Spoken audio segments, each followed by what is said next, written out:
Atos 1, 26, diz assim: então tiraram sortes, e a sorte caiu sobre Matias. Assim, ele foi acrescentado aos 11 apóstolos. Eu gostaria que nós lêssemos esse versículo juntos. 1, 2, 3 e... então lançaram sortes, e a sorte caiu sobre Matias. Assim, ele foi acrescentado aos 11 apóstolos. Pai, essa é a tua palavra. Abrimos o nosso coração mais uma vez para sermos ministrados por ti. Que o teu Espírito Santo nessa noite, mais uma vez, como foi e tem sido todos os nossos cultos, venha com poder e glória, gerando transformação em cada vida, em nome de Jesus. Amém. Quantos creem aqui nessa noite que esse culto pode transformar uma vida? Dá um amém. Amém. Quantos creem que quando o Espírito Santo, ele é convidado a se manifestar, ele está atuando, ele pode transformar um coração? Diga amém. Amém. Que bom, porque é fato. Quando nós lemos o livro de Atos, e é uma sequência, Lucas, ele registra o Evangelho de Cristo, a primeira parte do livro, e a segunda parte do livro, o livro de Atos. Esses livros poderiam estar conectados, em sequência, mas nós, quando vamos ver uma cronologia, ou numa sequência mesmo, nós entendemos que Deus é perfeito nisso. Então, quando você tem o Evangelho de João, escrito por João, você vai ver o livro de Atos, e logo o livro de Atos, escrito por Lucas, você tem a ação do Espírito Santo na vida dos apóstolos. Então nós começamos a perceber que Deus, ele mostrou e traduziu, revelou o impacto com a vinda do seu Filho. Então ele nasceu, você conhece bem a história, ele cresceu, operou milagres, ele morreu e ressuscitou dos mortos. Mas ele vai dizer antes da sua morte, em que era necessário que ele fosse. E ao ir, indo para o céu, em Atos 1, nós temos a descida, depois de 10 dias, do Espírito Santo. E esse Espírito Santo é o que nós vamos ministrar muito ainda nesse ano, que esse ano não acabou, amém? E vamos ministrar ainda mais no próximo ano, porque o Espírito Santo, ele nos guia na verdade. Então, diante disso, nós precisamos compreender o que esse versículo aqui quer nos mostrar.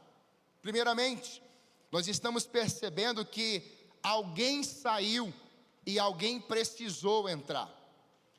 Havia a necessidade de ter 12 apóstolos, 12 discípulos.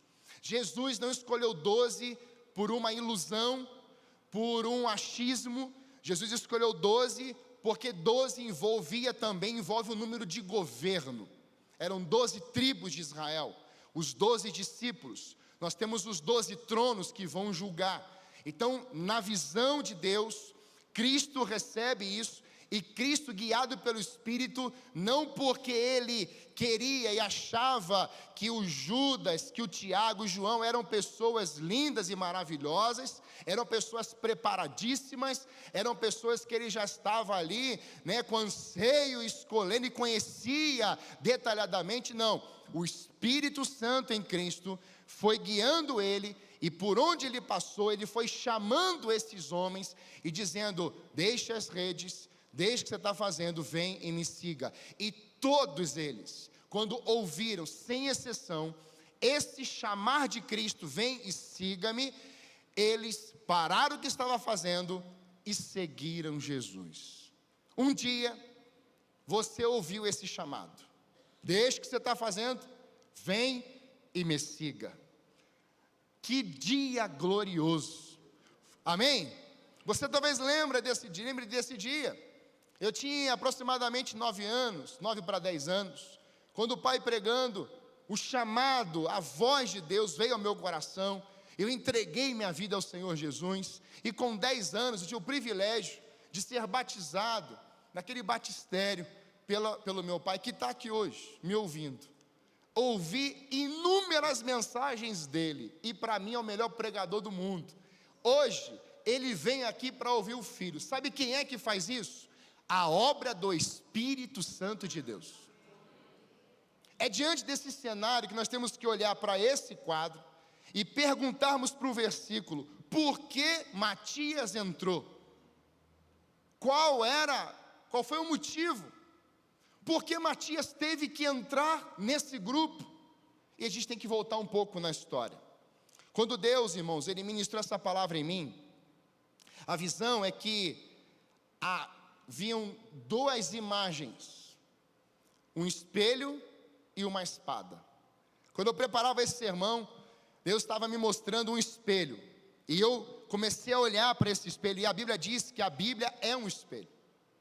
Quando nós olhamos para esse espelho, quanto mais meditamos nele, um filho maduro vai entendendo o quanto precisa mudar, e quantas coisas precisam ser desconstruídas em si, para que a Bíblia, a palavra, venha governar você. E não era só o espelho que eu estava olhando, porque eu precisava olhar também para mim. O espelho envolve isso, você se vê, você percebe que é algo que tem que mudar. Às vezes o cabelo está para cá, e aí tem que olhar no espelho para arrumar o cabelo. Precisa do espelho para fazer uma maquiagem, precisa do espelho para ver a roupa, para ver os detalhes, se tem alguma coisa. Precisa-se disso. E diante disso, eu estava olhando para esse espelho, Deus ministrando no meu coração. Ao mesmo tempo que eu vi o espelho, eu vi a espada. E a grande questão é: por que espada, pastor? Porque ainda há lixos dentro de mim que precisam ser cortados, precisam ser retirados, precisam ser extirpados, amém? E Deus me mostrou isso claramente. Eu quero que a igreja hoje se veja nesse espelho, mas ela também pegue a minha palavra e ela corte, ela faça uma separação da alma e do espírito. Quantos querem viver isso aqui hoje, amém? Primeiro ponto: Judas foi um dos discípulos de Jesus que perdeu uma grande oportunidade. Pastor, mas o versículo fala de Matias. Pois é, Matias entrou no lugar de Judas Iscariotes. E aí nós precisamos entender hoje que a origem do nome Judas, Judá, o Rudá, que vem da ideia de Judá, louvor. Um dos filhos de Jacó, Judá, vai significar a palavra louvor. E aí vem Judas. É um entendimento, vai assimilando palavra com palavra. No hebraico significa isso, louvor. Então a gente já começa a entender que Cristo, quando chama Judas, Cristo já estava com uma mentalidade, não só naquele momento, mas olhando para trás, inclusive o nome Judá, por isso o leão da tribo de Judá, e o apontamento era para Cristo, o louvor. Cristo é o louvor, Cristo é a adoração perfeita. Jesus Cristo, ao escolher Judas, não estava olhando para o Judas traidor, mas Cristo estava olhando para o Judas que deveria louvá-lo. Amém. Eu vou falar de novo. Jesus escolhe Judas não porque era para traí-lo. Jesus escolhe Judas porque ele iria louvá-lo. Cristo não te escolheu pelo que você fez de errado. Cristo não te escolheu porque você matou, feriu, usou a língua, que você machucou pessoas, que você não é isso não. Cristo te escolheu porque Ele te amou. Não é porque você fez no verão passado. O amor de Cristo não olha para nós, primariamente falando, porque erramos. Ele nos ama. E isso foi marcado na cruz. E não foi uma quitação, como alguns pensam, efeito Disney. Foi o que o Johnny disse aqui. Foi sangue. Só tinha um jeito de quitar aquela dívida. E tinha que ser com o sangue do Cordeiro. Conhecido esse homem como Judas, que eu estou falando, não sendo galileu, mas provavelmente de Queriote, da Judéia. Conhecido como traidor, aquele que vendeu Jesus por 30 moedas de prata. Nem de ouro foi, de prata. Mas, eu olhando para esse texto e para a vida de Judas, eu comecei a perguntar: Senhor, não teve nada de bom nesse homem?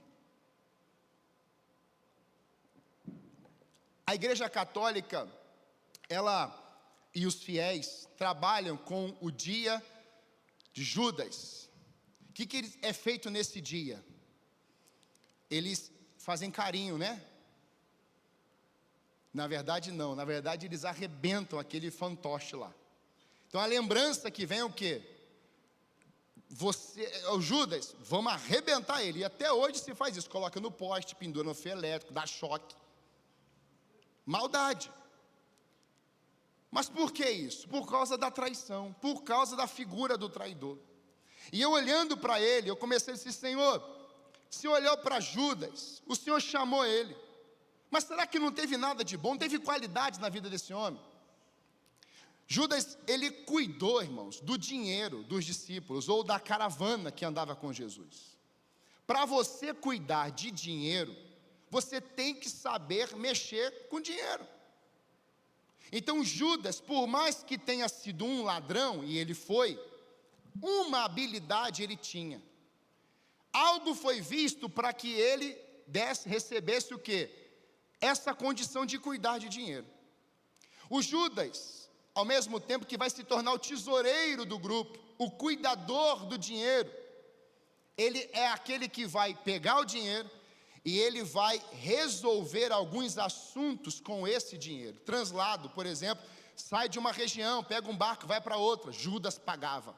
Precisava comprar alguma coisa, as mulheres vinham. Outros vinham assim, Judas precisa comprar, ele pegava lá, dava, ou ele ia lá, e ele fazia essas negociações. Judas era esse representante. E no meio disso tudo, obviamente, ele roubava.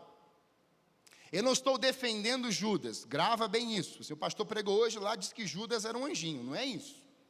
O que eu quero mostrar para você, é que muitas vezes, nós matamos o Judas que já está morto, enterrado, nós mandamos ele novamente para o inferno, mas a gente não mata o Judas que talvez esteja dentro de nós. Esse é o ponto que eu quero trabalhar hoje. Todo mundo carrega um Pedro dentro de si. Carrega ou não carrega? A gente até virou essa frase, né? Tem um Pedro dentro de mim. Por quê? Porque você está lá, está bonitinho, então que de repente vem aquele cara, te fecha você no trânsito, e você começa, pega a faca, corta a orelha e vai lá. Meu Deus, aí a pessoa filma você, eu nunca fiz isso, a pessoa mostra assim, eu fiz isso, meu Deus do céu. Ficou desesperadora. É diante desse tempo, desse cenário, que nós temos o Judas deixando tudo para seguir Jesus. A motivação não era confiável, mas ele parou o que estava fazendo e ele seguiu. Judas foi chamado de amigo por Jesus. Se você olhar o Novo Testamento, você vai ver que Lázaro foi amigo de Jesus. Ele chama aqueles servos para que eles viessem a ser amigos íntimos dele. Mas Jesus chama Judas de amigo. Jesus falando a única vez, irmãos, é com Judas. Isso é um choque para mim. Então Cristo vai fazer isso sem ironia, sem humilhação, sem deboche, porque Jesus falou e ponto. E Jesus é a verdade. Porque Jesus não estava olhando a figura daquele que iria traí-lo. Jesus estava partindo da sua essência. Eu te chamo de amigo, mesmo você não sendo. Eu te chamo de amigo, mesmo você indo me trair. Eu te chamo de amigo porque esse é o desejo do meu. Isso está no meu DNA. Quem está entendendo isso aqui? Judas, por ser o tesoureiro, pagava, como eu te falei, cuidava dessa parte, inclusive para o próprio Jesus. O problema, irmãos, é que no percurso, Judas vai se apaixonando pelas moedas e deixando de lado o princípio. Grave essa frase: quem trilha o caminho das moedas, cedo ou tarde sacrificará os próprios princípios. Quem trilha no caminho das poucas moedas e de prata, cedo ou tarde vai sacrificar princípios. E nós temos hoje uma geração que está violentamente buscando isso. Eu abro mão de princípios e eu agarro as moedas. Eu abro mão de cuidar da esposa, porque é um mandamento, é um decreto, por causa das moedas. Eu abro mão de educar e segurar na mão do filho, levar ele ao destino, por causa de poucas moedas. Quem está entendendo isso aqui, irmãos? Nós temos hoje governos no Brasil e mundo afora, que estão matando gente, sem arma e sem faca, por causa de poucas moedas. E tem gente que não vê, ou não quer ver. E nós estamos brigando hoje, dentro das igrejas, entre lideranças religiosas e espirituais, sendo bem com fé, por causa dessas coisas. E Cristo já revelou tudo. E o que a gente faz nesse cenário? Como que a gente age? Ao longo do tempo, irmão, Judas caminhando, ele foi mexendo com tantos recursos, que esqueceu dos milagres. Judas foi se apaixonando, ele via aquele dinheiro, ele falou assim: uau, é isso que eu nasci para fazer, e me deram para cuidar. Ele sabia como mexer, mas a motivação estava errada. Então aquilo foi entrando ainda mais nele, aquilo foi dominando ainda mais nele.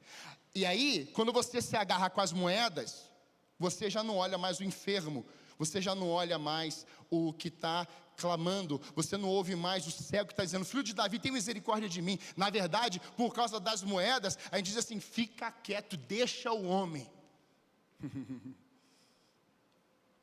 A gente vai calando quem está clamando, por causa das moedas. É a bolsa. Não, mas precisa, não chega perto não, hein? Você já viu como é que se pega dinheiro de empresa? Farmácia, drogaria, panificadora, às vezes, né, um comércio melhor. Carro forte, 3 seguranças, uma bazuca desse tamanho. Os caras às vezes estão transportando 10 mil reais, 15 mil reais. Diferentemente de muitos que carregam às vezes 100, 300, 1 milhão. Mas irmãos, os caras contratam, por quê?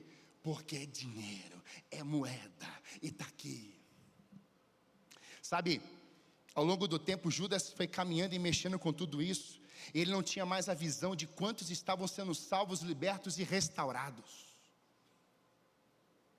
O tempo vai passando, quantos foram salvos? Não importa, nós temos 30 moedas. A igreja está crescendo? Não importa, nós temos 30 moedas. Nós estamos visitando, nós estamos indo na casa do irmão, estamos ligando, temos amor com o próximo? Não importa. Por que não importa? Porque já temos 30 moedas. O liberto está endemoniado, vem um gadareno, joga no chão, ninguém mais quer ir lá no deserto, lá no cemitério. Por quê? Porque temos um depósito. Nós já temos já aqui a nossa casa, nós já temos a roupa, nós já temos tudo preparado. Eu vou sair daqui, eu vou lá naquele cemitério ver aquele homem que arranca as mãos com as correntes e fica bravo, começa a babar e está vindo para cima de mim. E o que você veio fazer aqui, Altíssimo? É ruim que eu vou lá, hein? Manda o pastor João. Vou nada. Eu estou aqui no meu controle. Estou no meu ar. São as moedas, irmãos. São as moedas. Jesus não está ensinando sobre desorganização financeira. Não, agora tem que viver de qualquer jeito. Não. Porque o próprio Cristo vai dizer assim: olha, nunca construa uma torre sem antes calcular o custo dela. Então a questão não é não ter uma reserva, não é isso. A questão não é planejar, não é isso. A questão é, o planejamento e a reserva dominam o meu coração? A moeda entrou. Planejar é sabedoria. Planejar é você não passar sufoco. Planejar é você falar assim: olha, eu vou planejar porque eu posso pensar no futuro, mas também pessoas ao meu redor podem precisar, então eu vou ajudar. Posso ouvir um glória? É diferente a perspectiva, não é estocar, né? Estava aí agora essa confusão toda, os caminhoneiros vão parar, daqui a pouco começa um monte de vídeo, estoca comida, pega comida, aí já começa já o desesperado, pega 3 carrinhos, 4 carrinhos, já começa a encher, já começa a encher, já começa a encher. Tem caminhão parado na pista agora? Não. Mas está cheio de casa, lotado de comida na despensa. Porque anda pelo medo, não anda por uma visão celestial. A moeda. São as moedas. E por um tempo, irmãos, eu me perguntei, meditando aqui, será que com o tempo não nos acostumamos com algumas questões como igreja? Por exemplo, o púlpito que eu uso. E eu perguntei isso para o seu pastor, para mim, irmão, isso é para mim. Estamos aqui juntos, amém? Não, o pastor está pregando, mas está falando aqui essas palavras aí. Isso é para mim, eu estou junto. Ninguém está fora do barco, estamos todo mundo dentro do barco.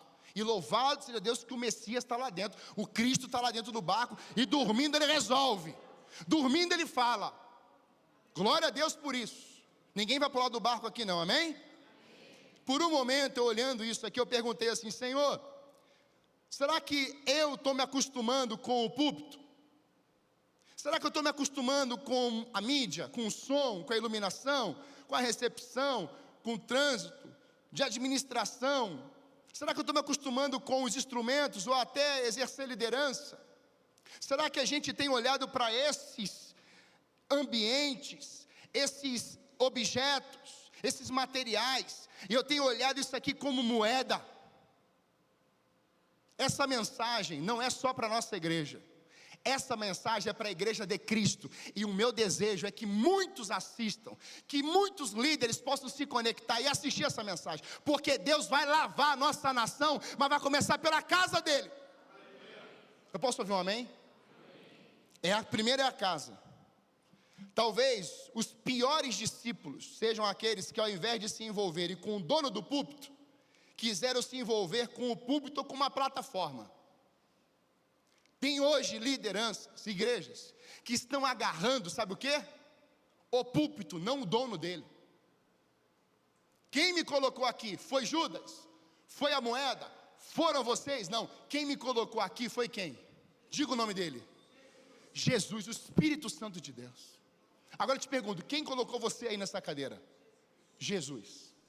Quem te trouxe aqui hoje? Quem é que vai te levar para casa? Quem que vai dormir com você lá hoje? Quem vai acordar com você amanhã de manhã? Se você passar mal e for para o hospital, quem vai contigo lá? Se você estiver vivendo de uma receita gloriosa, quem está com você lá? Mas se você estiver endividado, quem vai estar lá com você? Você está entendendo? É Jesus que nunca nos abandona. É Jesus que é o nosso Deus.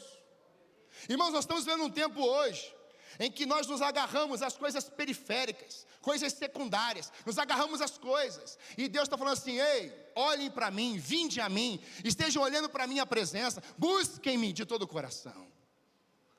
Mas o Judas, irmãos, ele estava preso nas moedas, plataforma, recursos, sabe, são os Judas que tropeçam em moedas.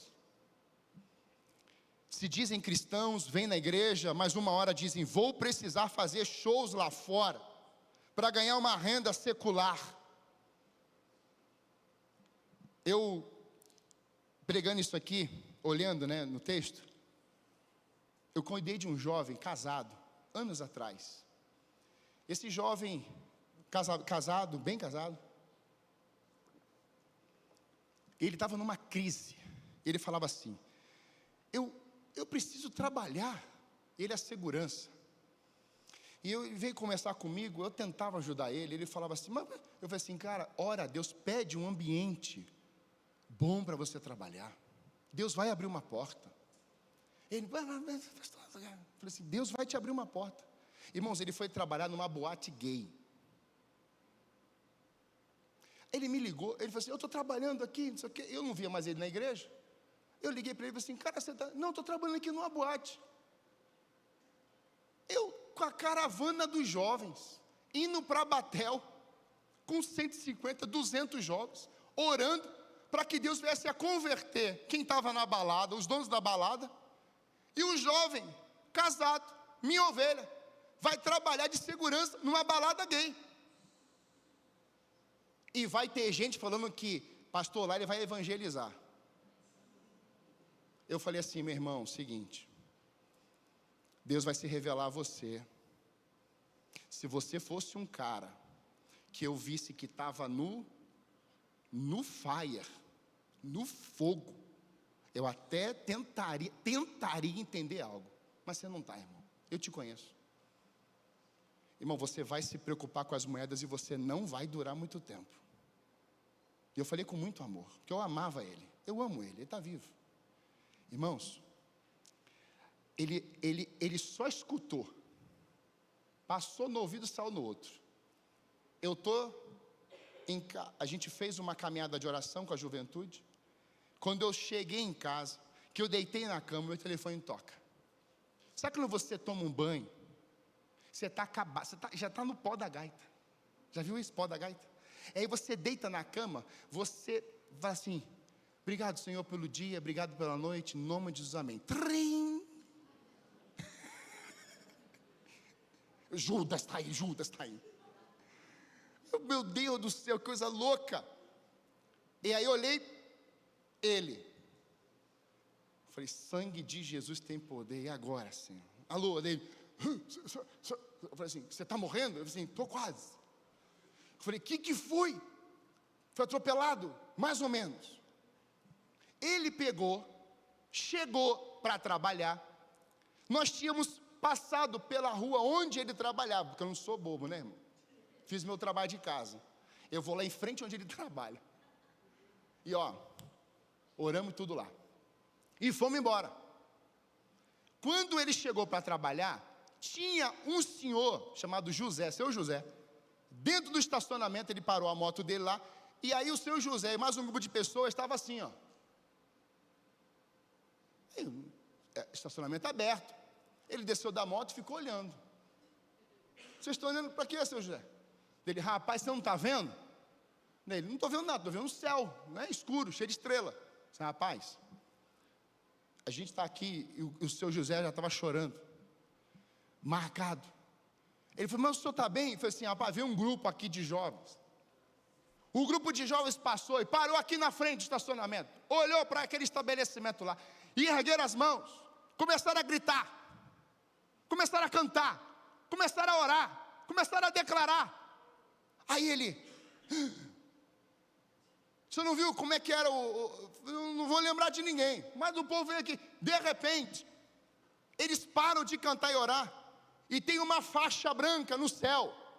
Eles começam a andar, a faixa branca está andando, a faixa branca está andando, e a gente está aqui. E a gente começou a descer, eu descendo do carro, descendo da moto, e está todo mundo vendo uma faixa, e o povo andando, Irmãos, aquele garoto não suportou, teve que me ligar. Ele precisou ver a glória de Deus saindo da boca de um incrédulo.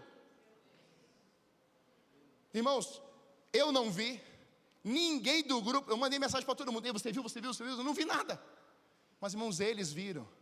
E eles falaram para esse jovem, no domingo seguinte, ele pediu a conta. No domingo, glória a Deus, no domingo seguinte ele estava no culto. Irmãos, não dá para entender algumas coisas, mas simplesmente crer e ponto. Aí você fala assim: pastor, isso aí é tudo, é exagero, isso aí é histeria. Não, irmãos, no deserto tinha uma nuvem que guiava o povo, e a nuvem hoje não é mais aquela nuvem lá, hoje é a presença do Espírito Santo. A nuvem está aqui. Quando a igreja para, a nuvem já tinha parado. Quando a nuvem começa a andar, a igreja começará a andar. Eu declaro sobre esse lugar, sobre a tua vida, sobre a tua casa, a nuvem quando parar, lá vai acontecer milagres, maravilhas, prodígios. E quando a nuvem for, você vai junto com ela, porque Deus vai se manifestar onde Ele parar. Não abra mão disso, igreja. Judas, pastor, o senhor falou de pessoas que cobram. Sou contra. Gente hoje que está na mídia, que talvez você ouça e você levanta, cobre caro. Nós estávamos na sede, Renatinho no Infinitamente Mais,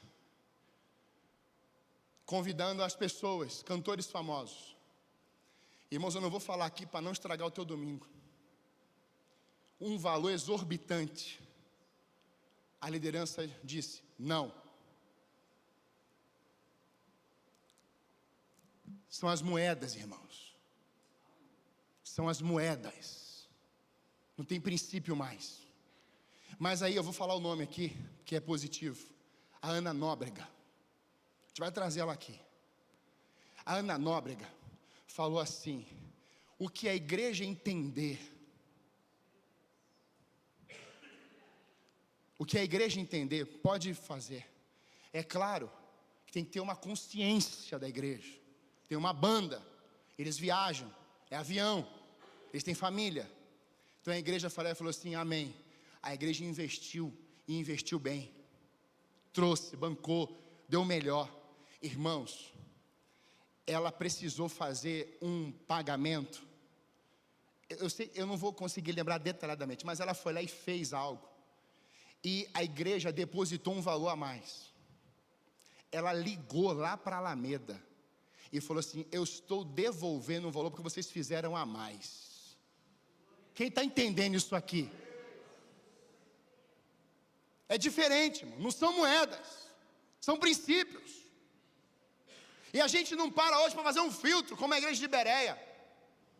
A gente ouve todo mundo, a gente canta tudo, a gente vai fazendo e falando. Mas irmãos, não é só isso, irmãos. Não são as moedas, são princípios. Sabe, um pregador de mais idade, disse certa vez: tirem o púlpito de mim e eu morrerei. Agora, olha o que o Spurgeon disse. Spurgeon, um dos maiores avivalistas, um dos maiores pregadores da história: eu não preciso de uma catedral ou metrópole para pregar. Podem tirar o templo metrópole de mim, um lugar que caberia 12 mil pessoas. Sabe por que ele disse isso?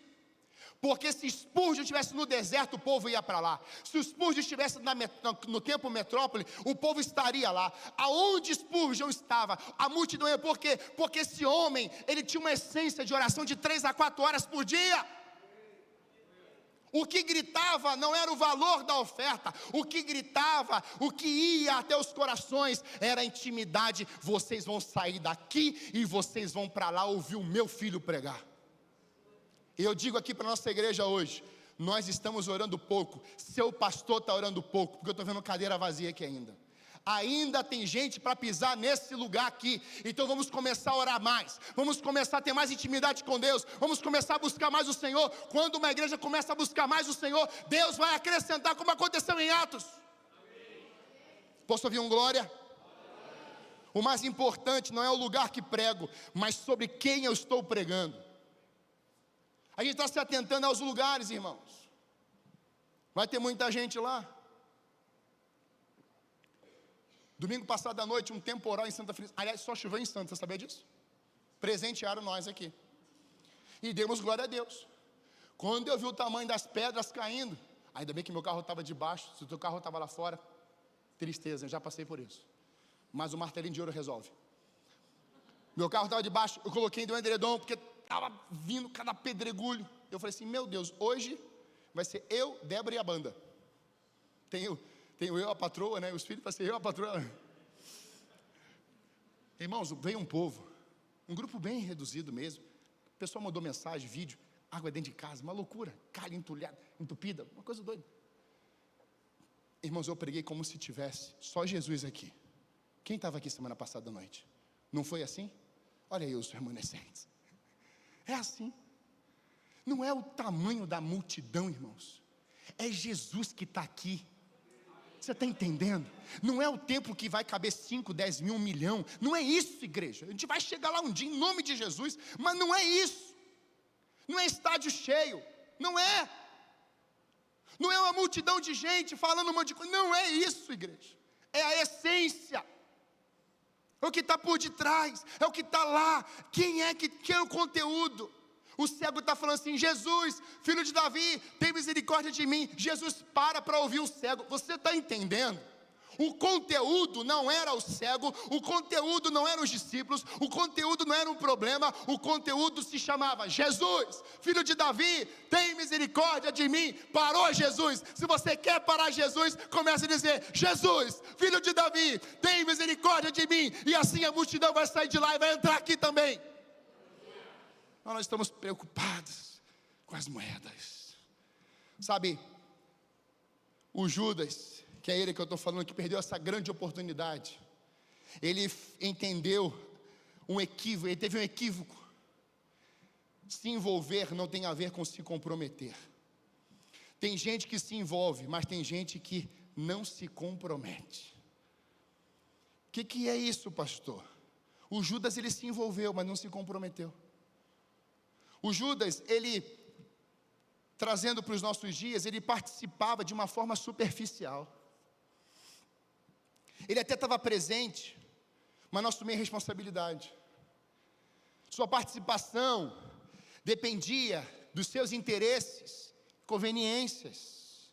Está com o corpo presente, mas o seu amor está ausente, sua alegria está fora. Tem gente que está com o corpo presente, mas a alma já está lá. Já está lá. O envolvimento, o envolvido entrega aquilo que sobra. Presta atenção, igreja. O envolvido, ele entrega sobra.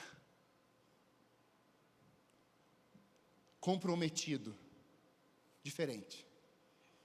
Participa de forma profunda e verdadeira. Ele não fica só, né? Eu estou aqui, hein? Ó. Não, ele fala assim: está precisando de mim, hein? O que eu posso fazer aqui? E aí? E aí? É isso que precisa? Vamos. Comprometimento. Está presente e assume responsabilidades. Comprometido. Chego aqui, ó, deixa comigo, eu resolvo. Comprometimento. Como é bom, irmãos. A pessoa falou assim, o Felipe e a Ana, né, cuidando da integração agora. Aí, caixa d'água, aquecer água, ligar lá. E a gente já tinha feito tudo isso lá atrás. Aí vem um casal, monta uma equipe maravilhosa. E aí vem, coloca a caixa, enche de água. Você tem que ver o trabalho que dá, irmão. Tu não tem noção. Porque são os trabalhos de bastidores. Não é o púlpito aqui, você está entendendo? Aqui é fácil, entre aspas. Aqui é fácil falar e está aqui. Entre aspas. Não dá para também, né? Te dar toda a responsabilidade. Mas eles foram com a equipe, desenvolveram, foram lá, prepararam, ornamentaram, tudo, uma equipe, não é um, não foram dois, uma equipe. Mas ele falou assim: pastor, deixa com a gente. O japonês e a japonesa deram conta. Você está entendendo? Participa sem esperar nada em troca. Ai, irmão, isso aqui é muito forte. Imagina a Letícia aqui. Sabe, Mateus? A gente não ganhou nem uma bala esse domingo. A gente deve continuar aqui, Mateus? Aí o Mateus fala assim: mas tu viu o elogio que o pastor João me deu na frente da igreja toda de manhã? Caramba! Glória a Deus, a mim também. Você imagina isso? Você imagina uma coisa dessa? Você imagina hoje, eu toquei no lugar do Vitor, uma música de manhã, você perdeu? Imagina eu falando assim: meu Deus do céu, o Vitor agora sumiu perto de mim. Irmãos, eu fiquei constrangido de tocar depois do Vitor hoje. Eu estava há 12 anos, não era hemorragia, mas 12 anos sem tocar.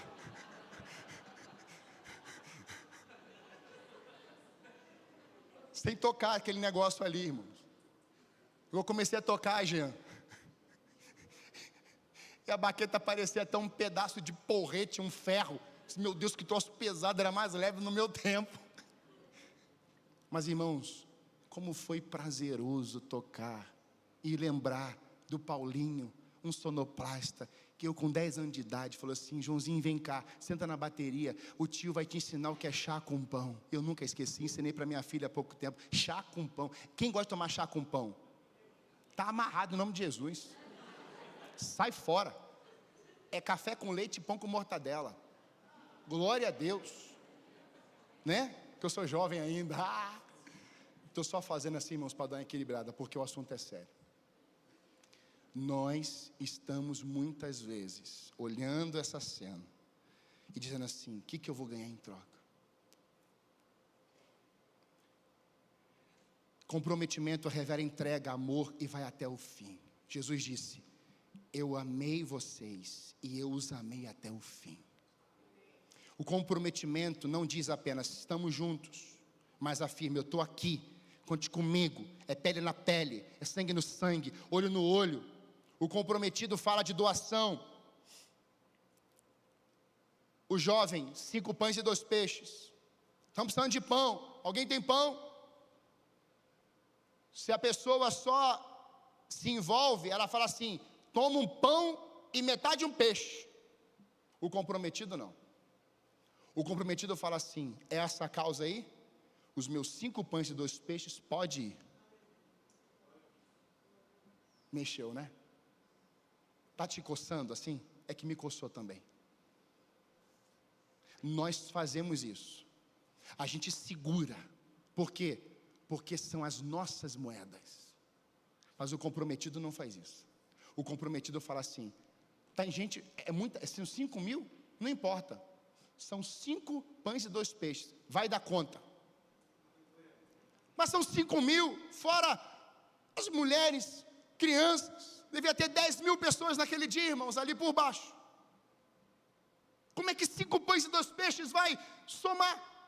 E às vezes nós temos hoje pessoas simples, que recebem um salário mínimo, às vezes meio salário mínimo, e falam assim: pastor, eu não vou me poder comprometer, porque eu recebo tão pouquinho, e a minha oferta não vale de nada.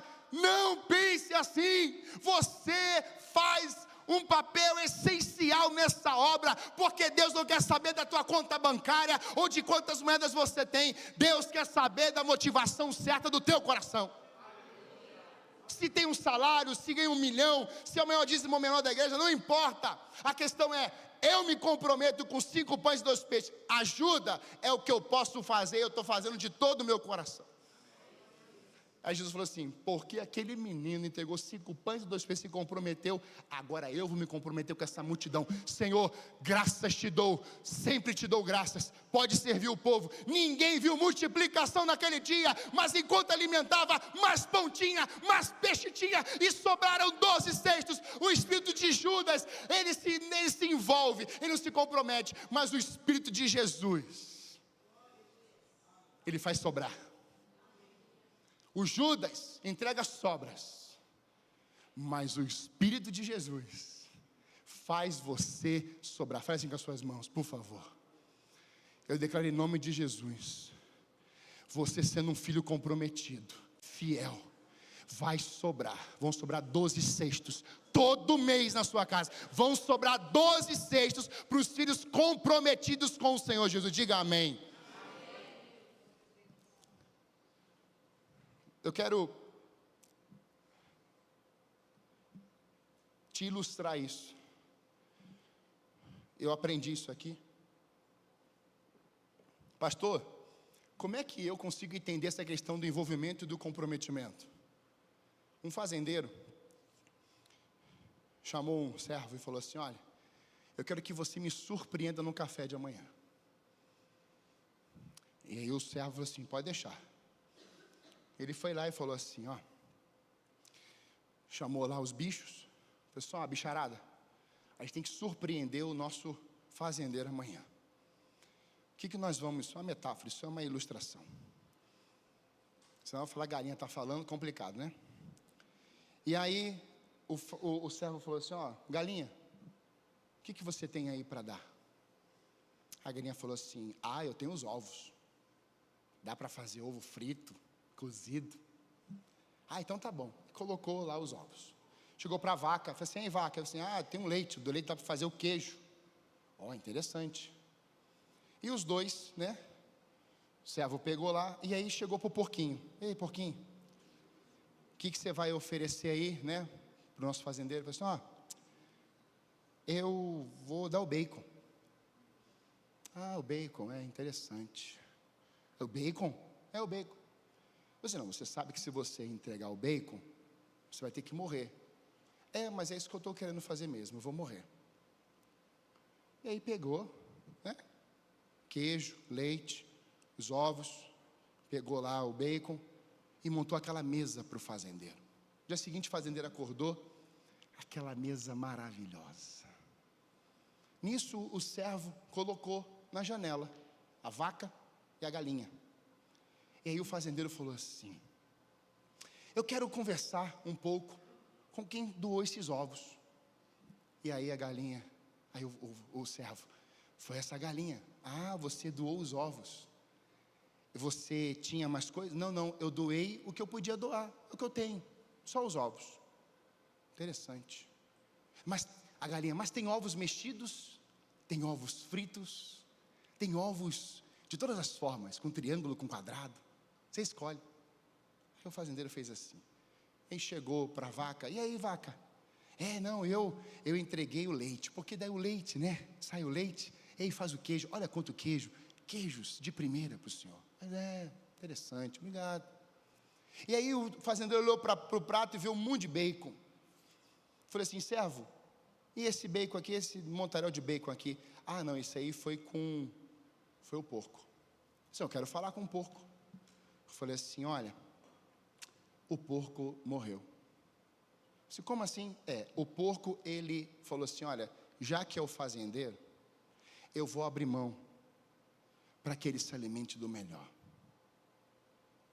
Irmãos, parece uma ilustração boba, mas dar o ovo, o leite, era o básico que os dois animais poderiam entregar. Eles sempre deram isso e dão até hoje. Fazer o que todo mundo faz é normal. Agora, sacrificar, abrir mão e entregar o que a pessoa nem espera, ou seja, ir além das expectativas, é o espírito de Maria aos pés de Jesus, entregando aquele nardo puro. Nós estamos, irmãos, fazendo com a obra de Deus com migalhas, e nós estamos olhando para isso e falando assim, está tudo certo. Eu queria que você entendesse e lembrasse do porquinho essa noite, quando você estiver dormindo. Meu Deus, o porquinho. A igreja de Jesus foi levantada para seguir Jesus, que se comprometeu e não se envolveu. Sabe, o Judas no grupo, ele foi um espinheiro escolhido, mas que nunca conseguiu mudar a essência da videira. Presta bem atenção nisso. Quando Judas foi escolhido, Cristo sabia de tudo, e o Judas era o espinho. O Judas, ele não era o João, o discípulo amado. O Judas não seria o Pedro, que iria dizer, não, por ti darei minha vida. Não, o Judas seria aquele que iria traí-lo. E é interessante porque a igreja nem sempre vai lidar com gente fácil. Há pessoas difíceis sim, e que agem como espinhos, e você sabe disso. Talvez você já tenha tomado tantos espinhos aí na pele, e eu também. Isso porque se alimentaram de feridas e ferem. Isso porque não conseguem liberar perdão e se arrepender quando erraram. Eles vão tocando mais nas feridas e não conseguem liberar. É uma coisa que fica ali dia e noite, como as ondas do mar. Vem e vão, vem e vão, vem e vão. E não chega e coloca o pé, vai assim, chega, não vem mais, acabou. Jesus, ele, ao ser crucificado, ele nos ensina algo aqui. Se o Judas tem essa figura de ser um espinheiro no grupo, Cristo pegou uma coroa de espinhos e colocou sobre a sua cabeça. Colocaram nele. E é interessante porque essa coroa de espinho vem na cabeça de Jesus, não vem nos pés, não vem na cintura. Tem espinho que está neutralizando pessoas, irmãos, na casa de Deus. Tem espinhos que tem cegado membros. Tem espinhos que tem, fala assim, vou sair, vou embora, não quero mais saber. Mas é tão mais bíblico, tão mais glorioso, você chegar para aquele que te feriu, ou que você feriu, e simplesmente dizer assim, Cristo levou sobre si os espinhos, então eu também quero te pedir perdão. Eu também quero liberar perdão. Mas por que não faz isso? Porque o envolvimento é diferente. A pessoa fica ali. E a pergunta, irmãos, é: por que Jesus não tirou Judas antes? Por que ele sendo traidor, ou iria traí-lo, Jesus falou assim: você não vai fazer nada disso? Não, por quê? Porque Jesus andava por propósito em cumprir a agenda do Pai. João 12,6, coloca para mim. Ele não falou isso por se interessar pelos pobres, mas porque era ladrão, sendo responsável pela bolsa de dinheiro, costumava tirar o que nela era colocado. Jesus sabia o que Judas fazia, mas esperou o momento certo para tirar a sua máscara. Você está sofrendo com algo, você foi traído, você sabe que a pessoa está tramando, você conhece algumas situações. O que você faz muitas vezes? Justiça própria. Você pega a pessoa e você aponta dedo, você inferno. Porque você... Não. Uma pessoa guiada pelo Espírito Santo copia Jesus. Deixa o Judas se manifestar, irmãos. Fica tranquilo. Hoje nós estamos indo para as mídias, estamos denunciando tudo, fazendo tudo.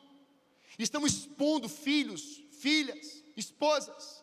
Estamos colocando tudo, porque nós assistimos. E se você segue Fuxico Gospel, pelo amor de Deus, para hoje. Pelo amor de Deus. Nós estamos, irmãos, nessa utopia.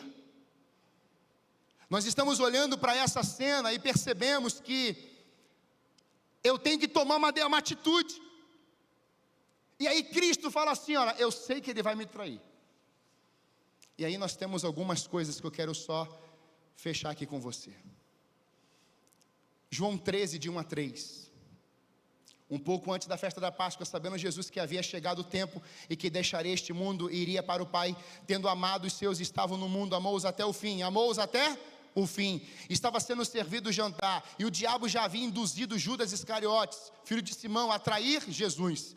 Jesus sabia que o Pai havia colocado todas as coisas debaixo do seu poder, e que viera de Deus e estava voltando para Deus. O diabo aqui encontrou um lugar no coração de Judas, pelo simples fato dele já não estar com Jesus.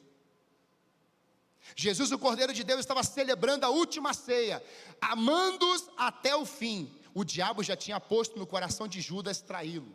Judas chegou ali naquela última ceia com algo em seu coração: eu vou traí-lo. E o detalhe é que esse ato de Jesus não foi alimentado por Judas. Olha isso, que seriedade. Estamos na última ceia, João 13. Jesus está próximo de ir para a cruz. O assunto é: eu estou dando a última ceia. Vocês vão lembrar desse momento comigo. Jesus Cristo serve a ceia, molha o pão, dá na boca de Judas. E aí nós temos uma ação que mexe comigo. Eu falei isso e eu vou continuar falando. Jesus pega uma toalha, pega água, pega uma bacia. Ele está prostrado diante de Judas, olhando nos olhos dele e lavando os seus pés.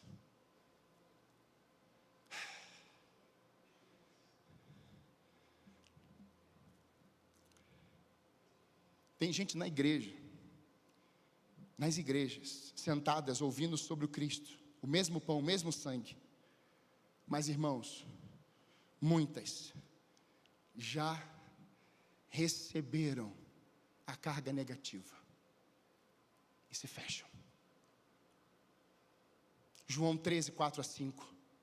Assim, levantou-se da mesa, tirou sua capa e colocou uma toalha em volta da cintura. Depois disso, derramou água numa bacia e começou a lavar os pés, enxugando com a toalha que estava à sua cintura. O que Jesus está ensinando aqui para nós? E aqui está nos finais. Jesus estava nos ensinando, está nos ensinando algo precioso com os discípulos e com Judas. Judas pode trair, Judas vai trair, mas o caráter de Cristo jamais mudaria. Judas pode deixar de me amar, mas eu não preciso deixar de amá-lo. Judas pode planejar e me vender, mas eu não preciso deixar de amá-lo, porque ele me viu como um produto. Judas viu Jesus como um produto, e Jesus viu ele como um amigo. Quem está entendendo isso aqui hoje? Tem gente que te vê como um produto. Você é um objeto para muitas pessoas. Você é um número. Mas para Jesus, Ele olha para você e fala assim: você é meu discípulo. Eu quero que você seja meu amigo. Nenhuma traição e nenhum sofrimento imposto a você tem poder para alterar a sua identidade em Cristo. Nenhuma traição e nenhum sofrimento sobre você, meu filho que está aqui, minha filha que está aqui, pai, mãe, ovelha, você que está vindo de outra igreja, você que está visitando, ninguém pode imputar em você uma dívida, um imposto, fazer com que você carregue essa traição, sendo que Cristo é o antídoto contra isso. João 13, 21, depois 25 a 30, depois de dizer isso, Jesus perturbou-se em espírito e declarou: digo que certamente um de vocês me trairá. Inclinando-se esse discípulo para Jesus, perguntou-lhe: Senhor, quem é? Respondeu Jesus: aquele a quem eu der este pedaço de pão. Ceia, você está na ceia, hein? Amém? Olha o ensinamento para nós. Pedaço de pão e dá a Judas Iscariotes, filho de Simão. Simão significa aquele que ouve. Então logo Judas comeu o pão. Uau! Judas comeu o pão, sim ou não? Sim. Satanás entrou nele. Olha, ninguém dá um glória agora. Deus me ajuda. Judas comeu o pão. Judas era um discípulo? Sim. Judas andou com Jesus 3 anos? Judas estava no grupo? Comeu da ceia? E por que o diabo entrou nele? Começa as teologias. O diabo, quer resumir? O diabo entrou nele porque encontrou uma sintonia com ele.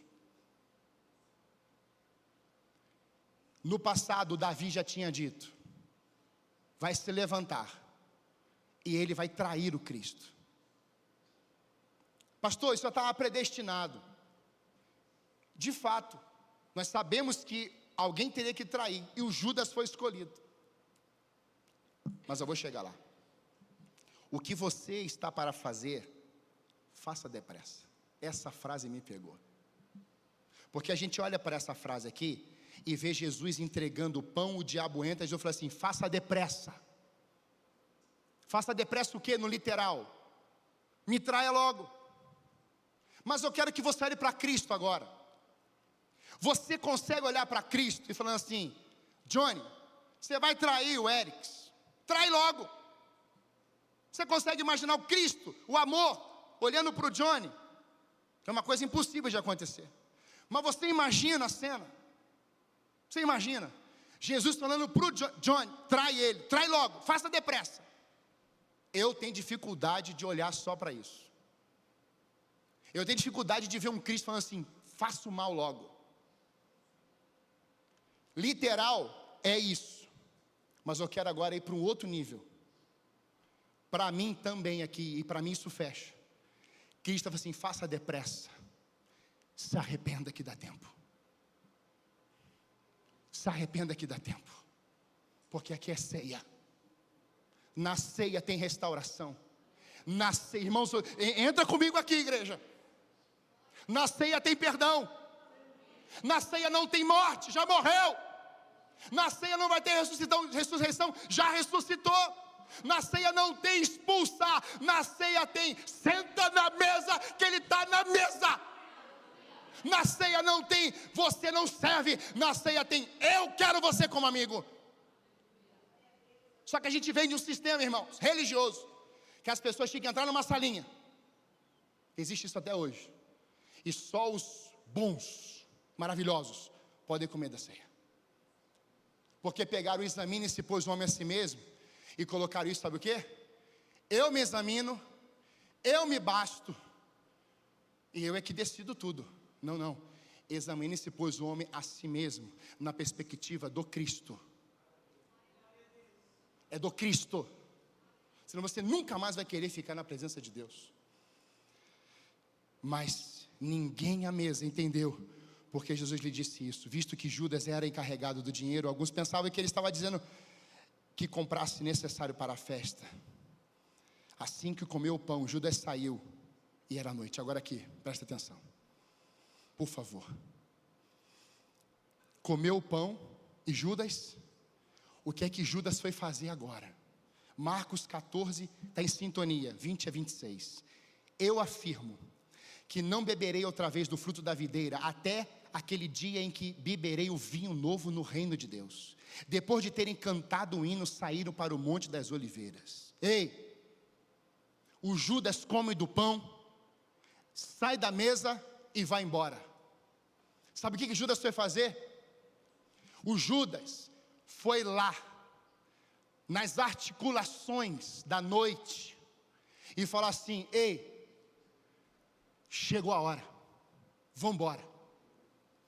Jesus Cristo serve o pão, lava os pés, serve o pão com a gota ali de sangue, de suco ou de vinho, dá na boca dele. O Judas levanta da mesa, vai embora, e o Judas vai fazer o quê? Trazer os homens para dar o beijo em Jesus e traí-lo. Só que eu quero que você leia comigo o que está em Lucas.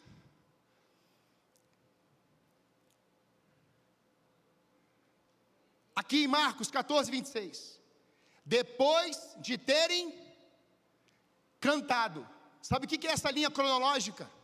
Quando Judas está, presta atenção, quando Judas está levantando da mesa e indo embora, na cronologia dos evangelhos, o Judas vai para pegar a multidão e ele volta.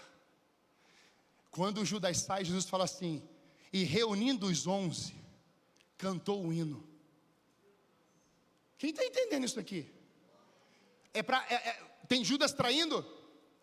Vamos levantar e vamos cantar um hino só de raiva. Tem gente traindo? Tem gente falando mal de você? Tem gente te perseguindo? Igreja, não fica não, senão começa a ficar, fica em pé. Vamos cantar o hino. Sabe o que Jesus fez aqui? Ao invés de eu ficar murmurando e ficando indo, investiga lá, se o Judas vai agora, vai lá ver. Não, Judas saiu, a presença está ali, o poder está ali, a glória está ali. Ali nós vamos adorar o meu Pai, nós vamos adorar a Deus. E no meio da traição que Judas está lá envolvendo uma multidão, que eu vou chegar ali, o Jesus de Nazaré está com os seus discípulos assim: não fique olhando para traidor, não fique olhando para traição, comece a adorar. Quem te feriu, quem está te traindo, comece a cantar um cântico novo ao Senhor. Hoje aqui, quem te feriu, quem começou a falar com você, quem começou a falar coisas de maldição, comece a levantar um cântico de adoração a Deus. Esse louvor vai tocar o céu, porque no céu não tem traição, no céu não tem ódio, no céu tem um povo, tem uma multidão dizendo: santo, santo, santo, santo é o Senhor Deus Todo-Poderoso, aleluia.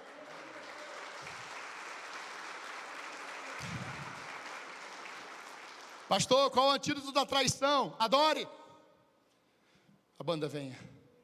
O antídoto que quebra o efeito do veneno, adore. Enquanto ainda falava, apareceu uma multidão conduzida por Judas, um dos 12. Este se aproximou de Jesus para saudá-lo com um beijo. Sabe o que Judas queria? O Judas queria uma multidão para liderar da sua forma.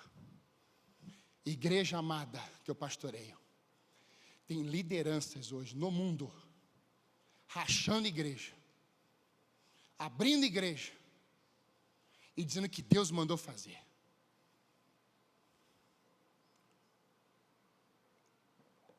Quando eu saí da sede, o pai está aqui, seguimos todas as instruções dele. Eu vim abençoado para cá. Essa casa não é casa de divisão. Agora você está pensando que a gente não vai sofrer. Eu não sofro até hoje. Uma hora eu vou sofrer. Mas poderemos sofrer traições. Poderemos sofrer deslealdades. Você poderá sofrer isso. Só que eu aprendi uma frase. O Espírito Santo falou no meu coração assim: filho, enquanto tem Judas querendo sair, tem sempre o Matias acenando: eu estou aqui. Quem está entendendo isso aqui? Enquanto tem um Judas desejoso para sair, tem sempre o Matias assim: ei, é muito bom, né? É muito bom, né? A Bíblia é linda. Eu amo a Bíblia. O Judas está assim, 30 moedas de prata, a gente pega ele. Aí o Matias está assim, com o outro José lá. Olha o que ele ensinou. Caramba, eu queria tanto estar lá perto, mas está tudo bem, a gente está aprendendo. Aí está o Judas. Ó, a gente vai fazer aqui na madrugada. Aí está o Matias. Oi, Jesus. Aí eu viajo, irmãos. Eu viajo. Eu penso em Matias lá com o outro. É o José, né? É o José, tá lá. Porque foram escolhidos 2 para sorteio. E o texto diz que era o José justo. Dá uma ibope nele, né? Levanta ele. Mas é só assim. E Matias. Ponto final. Não tem mais nada ali. É isso que eu amo na Bíblia. Era o Matias, gente. O outro era o justo, o íntegro, o fiel. E o outro, o Matias. Aí eu penso que o Matias está assim, ó. Aí eu penso Jesus andando, sabe? Tudo bem. A paz, seja curado. Aí eu imagino aqui o Jesus vendo o Matias lá. Olha lá, ó. Matias. Rapaz, o Jesus veio de longe. Jesus veio de longe. Porque Jesus olhava para as crianças e falava assim, deixa vir as crianças. Porque não chega perto dele não. Criança dá trabalho. Aí Jesus falou assim, pois é, mas tem que ter o coração delas. E ele foi batizado ontem. Porque é dali que saiu o perfeito louvor. Você está entendendo? Ali não tem Judas. Aqui tem Cristo. Ai, irmãos, é tão maravilhoso isso. Porque o Matias está assim, ó. Seguinte, hein? Se abrir uma oportunidade, a gente já está aqui, ó. Tem o Judas que fala assim, me deram uma responsabilidade, sabe? Eu cuido de dinheiro. Eu sou liderança aqui de umas áreas na igreja. Eu tenho umas 100 pessoas debaixo de mim. Eu tenho 34 celas, 34 supervisores aqui. Olha a responsabilidade que eu tenho. E o Matias está lá assim, ó. Senhor, tu és bom. Deus não está olhando a responsabilidade que te deu. Ele quer saber se o teu coração está no ponto certo. Não é o muito que você tem, não é a quantidade que se tem, é que se faz por amor a Cristo. Isso é sério. Aí o Judas vem com a multidão. Tá lá, eu vou dar um beijo nele, porque ninguém vai reconhecer ele mesmo, porque ele era igual a todo mundo. Aí beija ele. Os caras pegam ele. Tem uma guerra ali. O Pedro pega a espada, corta a orelha do soldado. E aí Jesus conserta a orelha. No meio do assunto ele conserta a orelha. Aí o Judas se mata. Suas entranhas saem. Não se arrepende. O Judas não se arrependeu. Lembra, vai depressa. Faça depressa, lembra disso? O Judas não se arrepende. Essa é a diferença do Judas para o Pedro. Porque o Pedro se arrepende e o Judas não. Remorso não é arrependimento. Remorso é culpa. E aí o Judas vai. Aí está faltando um. O sorteio vem. O Espírito Santo escolhe o Matias. E o Matias está chegando. Irmãos, 2. O Matias é escolhido. Aí, presta atenção nisso. 11. O 12 está o Judas. Quem é o 13º? O Matias. Certo? Estamos na sequência. Só que Jesus está aqui. Chamou o primeiro. Aí o Judas saiu. Onde é que o Matias entraria? Na última da fila, porque é o último. Não tem último. Aonde Jesus está é primeiro. Jesus é o primeiro, irmãos. Não tem esse negócio de primeiro, segundo, terceiro, quarto, não. Não tem o melhor, pior. Não tem numerologia com Jesus, não. Aqueles eram os discípulos dele. Eram 12 no total. Mas não é porque o Matias chegou depois que não serve. Não, chegou lá aos 47. Não, ele foi escolhido pelo Espírito Santo de Deus. E aí você fala assim, pastor, o que ele fez, hein? Porque não foi muito tempo. O texto diz em Atos 2 que eles estavam reunidos no mesmo lugar orando. Matias está lá. E Matias recebe o Espírito Santo naquele dia. O Matias no finalzinho estão lá, repartiam tudo que tinham, e eles faziam milagres, prodígios e maravilhas. Irmãos, você pode chegar hoje aqui, e você vai experimentar os milagres, as maravilhas. Talvez você tenha 99 anos, e você se converte aos 99 anos, você pode experimentar milagres, prodígios e maravilhas. Talvez você tenha vivido uma vida de vícios há 60, 70 anos, você quando entrega a sua vida a Jesus, você pode experimentar milagres, maravilhas e prodígios em nome de Jesus, diga amém. Aleluia.